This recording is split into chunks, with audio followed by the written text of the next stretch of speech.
80ನೇ ಸ್ವಾತಂತ್ರ್ಯ ದಿನಾಚರಣೆಯನ್ನು ವಿಜೃಂಭಣೆಯಿಂದ ಆಚರಿಸುತ್ತಿದ್ದೇವೆ. 1947 15 ಆಗಸ್ಟ್ ಭಾರತಕ್ಕೆ ಸ್ವಾತಂತ್ರ್ಯ ಬಂದಂತಹ ದಿನ.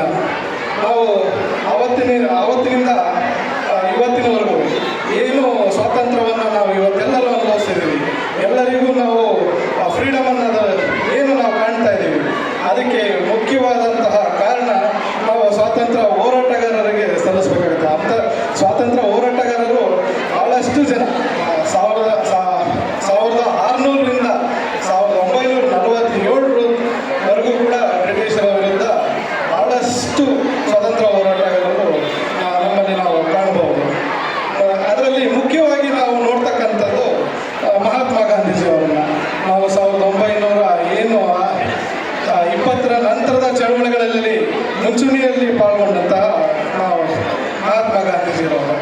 ಅವರು ನಮಗೆ 3 ಮುಖ್ಯವಾದ ಇವೆಂಟ್ಸಲ್ಲಿ ಪಾಲ್ಗೊಳ್ತಾರೆ. ಒಂದು ನಾನ್ ಕೋಆಪರೇಷನ್ ಮೂಮೆಂಟ್ ಅಂತಲೇ ಕರಿತೀವಿ, 2ನೇದು ಸ್ವದೇಶಿ ಮೂಮೆಂಟ್, ಹಾಗೆ 3ನೇದು ಕ್ವಿಟ್ ಇಂಡಿಯಾ ಮೂಮೆಂಟ್. ಇದು ಕೊನೆಯ ಇವೆಂಟು ನಾವು ಸ್ವಾತಂತ್ರ್ಯಕ್ಕೆ ಹತ್ತಿರವಾದಂಥ ಸಂದರ್ಭದಲ್ಲಿ ನಡೆದಂತಹ ಒಂದು ಸಂಗ್ರಾಮ.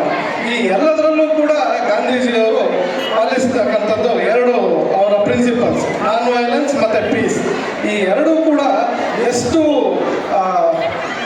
ವೆಪನ್ ಅಂದರೆ, ಎಂಥ ವೆಪನ್ ಅಂದರೆ ಅದು ನಾವು ವೈಲೆನ್ಸ್ ಮುಖಾಂತರ ಏನೇ ಮಾಡಿದ್ರೂ ಕೂಡ ಗೆಲ್ಲೋದಕ್ಕಾಗೋದಿಲ್ಲ, ನಾನ್ ವೈಲೆನ್ಸ್ ಮುಖಾಂತರ ಗೆಲ್ಬೋದು ಅನ್ನೋದನ್ನು ತೋರಿಸ್ಕೊಡ್ತಾರೆ. ನಮ್ಮ ಫ್ರೀಡಮ್ ಏನು ಇಂಡಿಪೆಂಡೆನ್ಸ್ ನಾವು ಇವತ್ತು ನಾವು ಅನುಭವಿಸ್ತಿದ್ದೀವಿ, ಅದಕ್ಕೆಲ್ಲದಕ್ಕೂ ನಾನ್ ವೈಲೆನ್ಸ್ನ ಮುಖಾಂತರ ನಡೆದಂತಹ ಹೋರಾಟವೇ ಮುಖ್ಯ ಕಾರಣ ಅಂತ ಹೇಳುತ್ತೆ. ಅದೇ ರೀತಿ ನಾವು ಮುಂದೆ ನೋಡ್ತಾ ಹೋದರೆ ಬಾಲ್ ಗಂಗಾಧರ ತಿಲಕ್ರವರು, ಅದೇ ರೀತಿ ಬಾಲ್ ಗಂಗಾಧರವರು, ತಿಲಕ್ರವರು, ನೇತಾಜಿ ಸುಭಾಷ್ ಚಂದ್ರ ಬೋಸ್ರವರು, ಹಾಗೆ ಮುಂತಾದ ಭಾಳಷ್ಟು ಜನ ನಾಯಕರು ನಾವು ನ್ಯಾಷನಲ್ ಲೆವೆಲಲ್ಲಿ ನೋಡ್ತೀವಿ.